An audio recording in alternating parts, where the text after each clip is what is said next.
Yes, I used to be the National Security Advisor to the Prime Minister of Israel.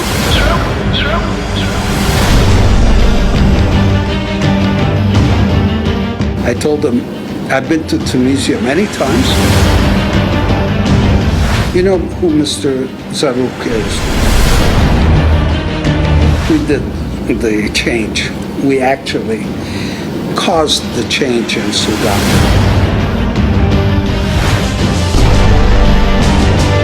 Mrs. Karoui was there too. Ghazi was there. We had an interesting conversation. Incompetent and, sorry to say, also stupid.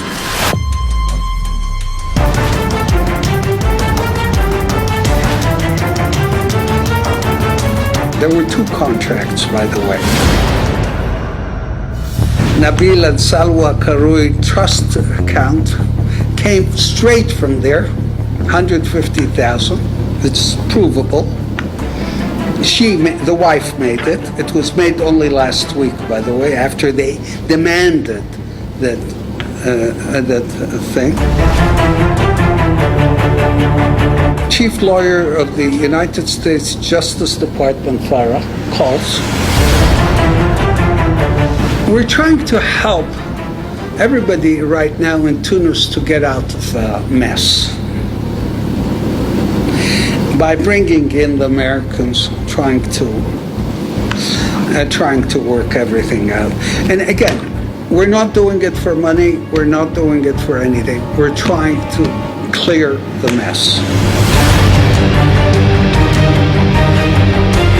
I could help him with the Muslim Brotherhood, and it would be good to create a coalition.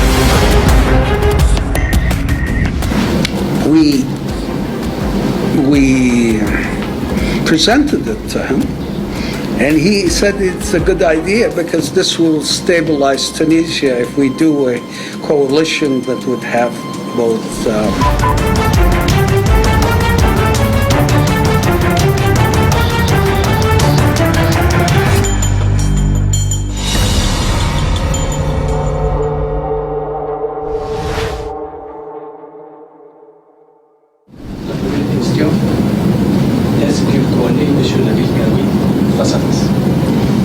Do you know Mr. Nabil Karoui face to face? Do you know Mr. Nabil Karoui face to face? We were invited to go see him by himself through a middleman that lives in Canada. We spent 2 days. When I say we, I mean my assistant and myself, Demi. She was there with me. We spent 2 days with him. We were staying at the Four Seasons Hotel in Tunisia.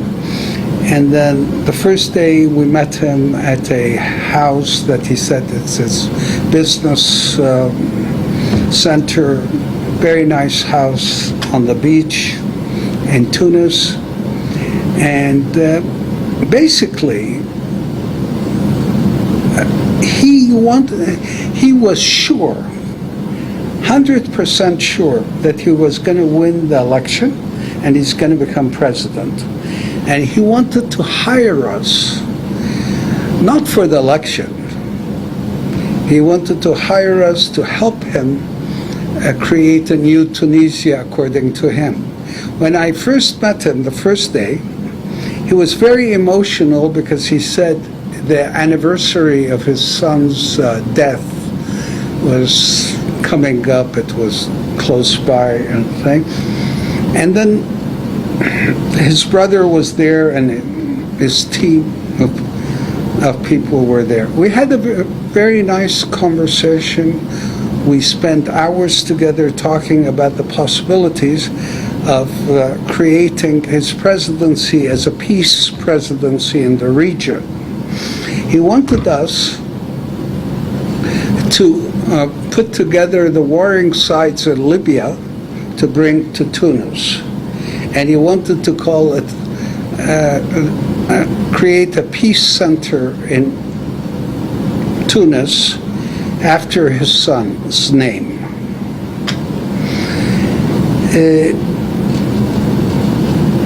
His brother was also there, very emotional about the matter, and they said, if anybody can do it, you guys can do it.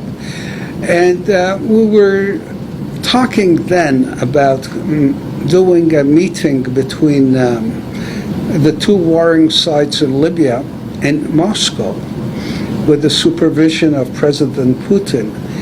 He said, why can't we, because he was so sure that he was going to win in the first round, why can't we wait and bring them here and invite President Putin to come? That's on the one side of it. On the other side of it, he wanted to get Tunisia out of the French orbit and bring it into the orbit of the United States. He was an Anglophone. He spoke English. His brother spoke English. The people he worked with spoke English. Okay, this was the first. This is to set how the meetings started. It was very emotional, very practical, very interesting thing. But right off the bat, he says, I do not have the right people. The people around me are not very good. I told him, I've been to Tunisia many times. Tunisian people are very smart, very educated. I'm sure we can find a whole team to help you. And that was his thing. And he was impatient to get started. And we were talking about very different subjects that we can work with. That was the first day. Second day, we were invited to his house for dinner. Demi and I were there. That's the day the first contract was signed. There were two contracts, by the way. Il y a un contrat signé par M. Nabil directly? No, let me explain. The first contract, he wanted it with our UK affiliate. We have a company in England that works with us. It was signed by me, and not by me. It was signed by our UK director on the one side, and by Mr. Yusuf Zarouk on the other side, who was there with him at the house. They were all together there. You know who Mr. Zarouk is? Yes. Okay. And that was the first contract. Anyway, it was a very pleasant evening. We even had the best, very good sushi. Mrs. Karoui was there too. Ghazi was there. We had an interesting conversation. The first contract was signed there, and it called for a payment of $1 million. The first contract is exactly a mirror of the contract that was published. Now, we'll get into detail, I think. And the evening finished only because I had to go with them to the airport. We had a 2:10 a.m. Air France flight to Paris. So we had to leave. So the evening was very long, very interesting, and he was talking of his vision of Tunisia after he becomes president. And he was sure that on the first round he will win. And he showed me the polls at the time. They were 34% for him, and the closest one was 16% behind.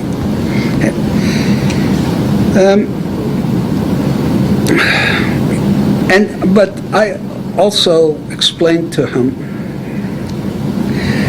that Tunisia, in my view, is also a conservative country, and I used the word, you should be more Muslim or traditional, yes? But you have to have young people around you, people that know things, but you should also be more traditional, because Tunisia is a traditional country.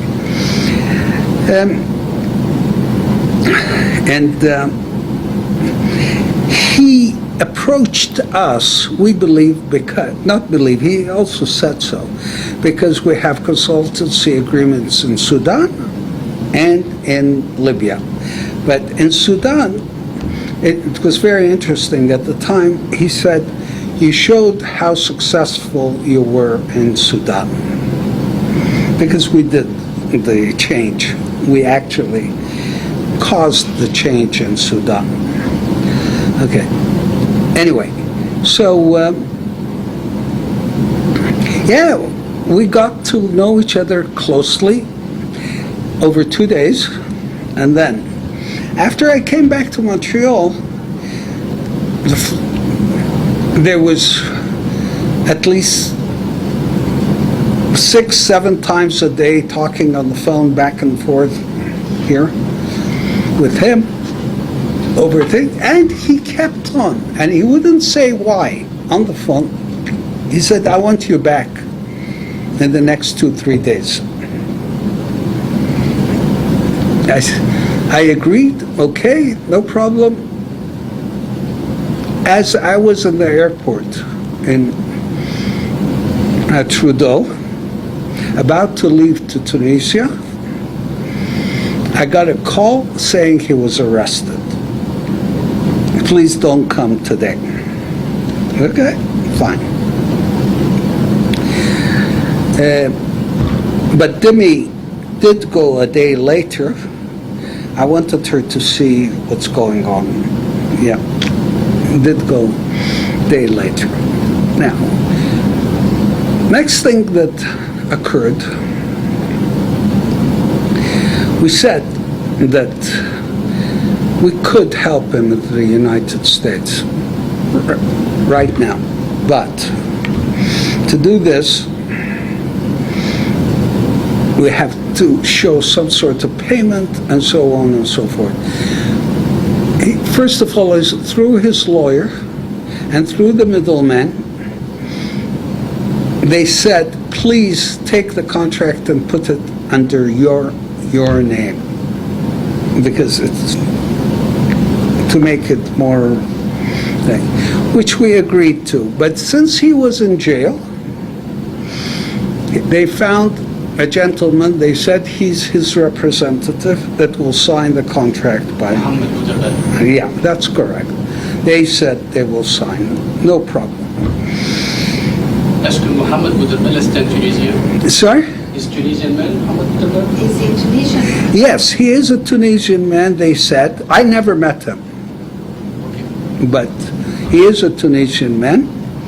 And they said he is his representative just because he's in jail. He'll sign the contract. Okay. Est-ce que vous avez rencontré Monsieur Mohamed Bouderbel? No, I've never met him. Okay. Then, after the contract was exchanged, they demanded that that we register the contract and start working in the United States right away. Now, we explained to them that there's $1 million payment there, and it isn't because of the money, it was because there's a U.S. law that says if there's a amount, you have to register it with the government and so on and so forth. They called back and said They don't have the money. And I remind everybody that on the first day when after meeting them, I told Demi privately that these guys don't have any money, and it's nonsense that he's a billionaire and this and that and thing. It's all nonsense. But he's very charismatic. He can change Tunisia. We can help him change Tunisia for the better, and he can westernize Tunisia with a Muslim character. I keep on repeating that thing. Now,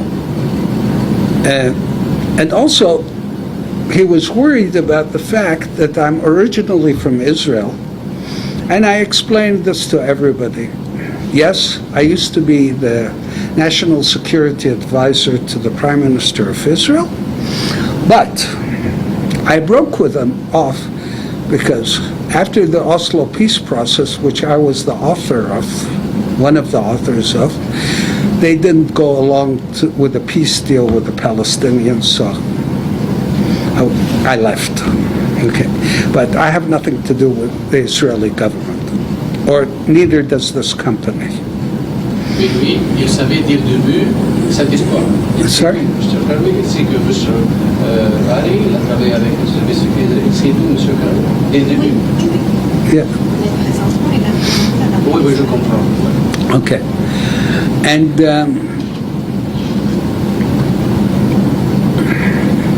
we really were excited to help him change the face of Tunisia.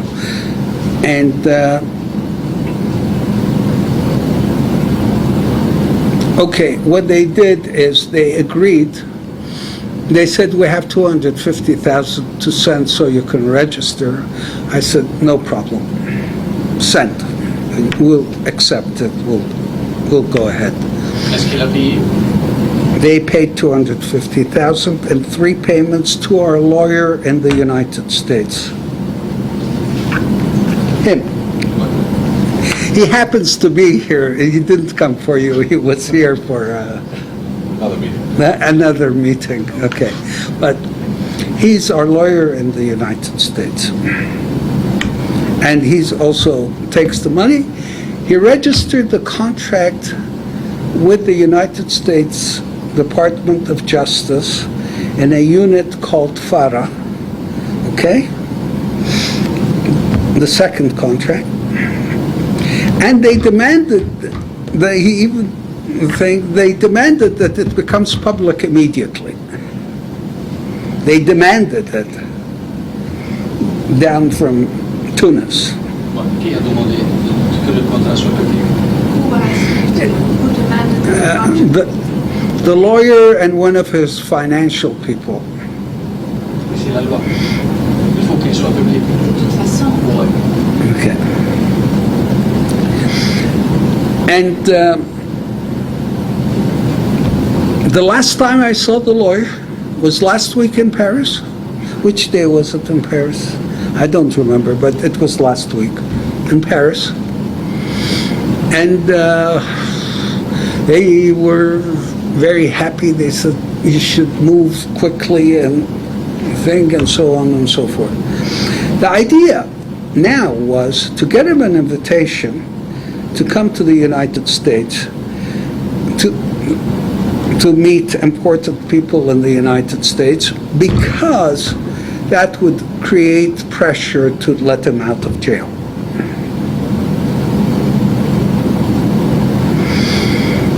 Suddenly, out of the blue,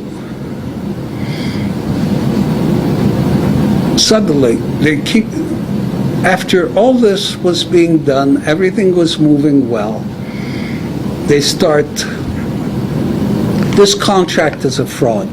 This contract never existed. No contract existed. We don't know who Dickens and Matson is. Photoshop contract. Yeah, no, whatever, fraud. The first thing that happened is the chief lawyer of the United States Justice Department, Farah, calls. And they know us for many years, and we went through everything with them. They said, okay, thank you. They said, thing. Apparently, when the contract became public, they freaked out. How do you say freaked out in French? Freaked out. They didn't know how, the people around him did not know how to handle it. And I reminded everybody, all the people around him were incompetent.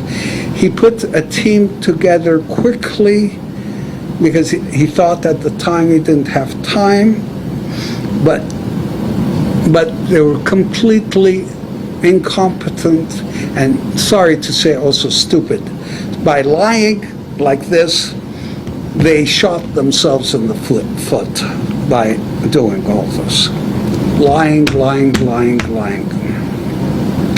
And I'm really sorry about this because I would like to help him, and we're still working on helping him in the United States. And I told everybody today, they still keep on calling, yes? I told everybody today that if they stop the nonsense, we will continue helping, we will help, and hopefully we might even get a result, okay? But they have to behave, tell the truth, I think, and no matter what the Tunisian government is going to do to them, I think now that the U.S. government is fully aware of what's going on, the truth is the only protection they can have.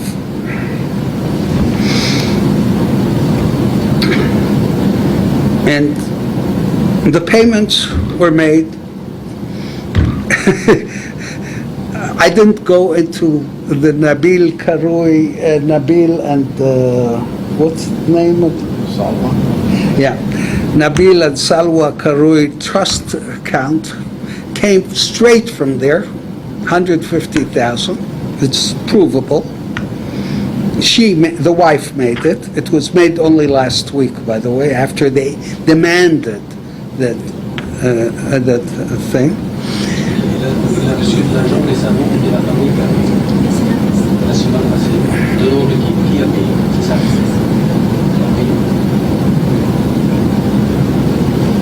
Alors votre relation n'est pas tendue. La relation entre M. Karoui et votre compagnie n'est pas vraiment... Il n'y a pas une chicane là. Sorry? La relation elle est encore en cours. Vous n'avez pas rupturé la relation. You haven't ruptured the relationship with them. You're still on an ongoing relationship with them. You know why we're doing this? We're continuing the relationship. We're trying to help everybody right now in Tunis to get out of a mess by bringing in the Americans, trying to work everything out. And again, we're not doing it for money. We're not doing it for anything. We're trying to clear the mess. And I hope we'll be able to help. Il est maintenant en prison et Yes. reste comme quelques jours pour le second. Sorry? He's still in prison. There are a few days left before the second round. I know, but it isn't a thing. If the Americans will put enough pressure, we're looking, things could change. Est-ce que vous avez travaillé pour ça, pour que les Américains font de la pression sur les Tunisiens pour qu'ils le libèrent? If you work with Sorry? the Americans to put pressure on the Tunisians to free Mr. Karoui. Also to free him, because that, without freeing him, it would not be a fair election, but also to help clean the mess up. Not me, the American government together with the Tunisian government. And we're trying to do that. We did not cut the relationship. There's nothing really positive for the company, but we would like, yes, it would be positive if Tunisia comes out of this okay. Est-ce que vous avez reçu de demandes par d'autres partis tunisiens? Sorry? Did you receive any requests from the other Tunisian parties? No, we did not. And we, even if we would have, we would have refused them. Because, but I want to say something which is very interesting. Even the first day I met him, I explained to him that I could help him with the Muslim Brotherhood, and it would be good to create a coalition with him. Est-ce que vous avez le pouvoir de faire ça? Do you have the power to do that? I have connections in the Muslim Brotherhood movement, yes. And especially the one that starts in Sudan. Okay, just so you know. Okay, but we presented it to him, and he said it's a good idea because this will stabilize Tunisia if we do a coalition that would have both things. And he was sure, 100%, that he would win on the first round. Maintenant, les islamistes, dans les législatives, ils ont pris 57 sièges. Mr. Karoui, 40 sièges le deuxième. Yeah. Pensez-vous qu'une coalition... It is, yes, it is possible, and it would be good, because there will be the traditional side of Tunisia, plus the more progressive Western side too. It will make both sides workable, happy. Est-ce que vous allez pousser vers ça? Sorry? You're going to push towards that. We have to see what happens with him first, and what happens with the United States position first, before we push that. But the Americans know about the position, and they're happy with it. They're happy with it because that always works in that region, because people are traditional, and but also there are many young people that want to go out west, so you have a balance of the two things. Yes, and I really hope that we can help. And any other questions? Vous avez travaillé en Libye, par exemple. Est-ce que Mr. Karoui, il était derrière ça? Il y avait des connexions pour que vous entriez en Libye? Sorry? Did you work in Libya?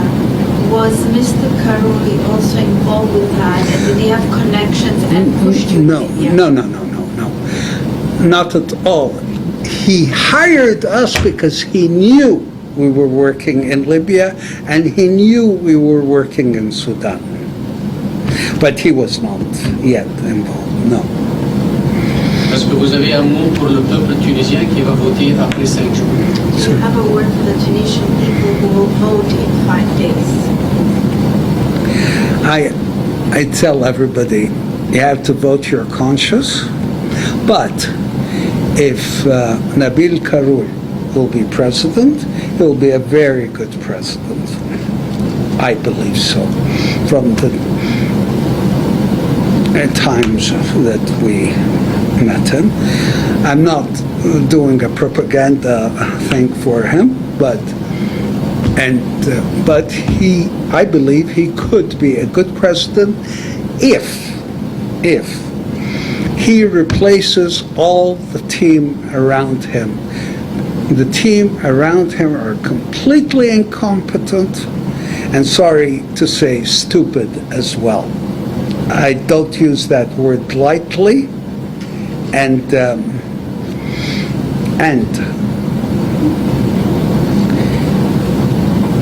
they all have to be removed. And he mentioned it to me on the first day we met. And I explained to these young people are smart, they're educated, we can look for young people from both sides of the thing. There's no problem. But I don't know how he was able to, he picked one after the other that are thing. Merci pour l'interview. C'était le peuple tunisien. Il attend que vous parlez. Enfin, maintenant, vous avez parlé. Il va connaître beaucoup de choses. Parce qu'il y avait des choses ambiguës, floues, des dits, des contre-dits. Maintenant, je crois que la réalité est là. Et chacun va choisir qu'est-ce qu'il veut et le président. Thank you very much. Okay.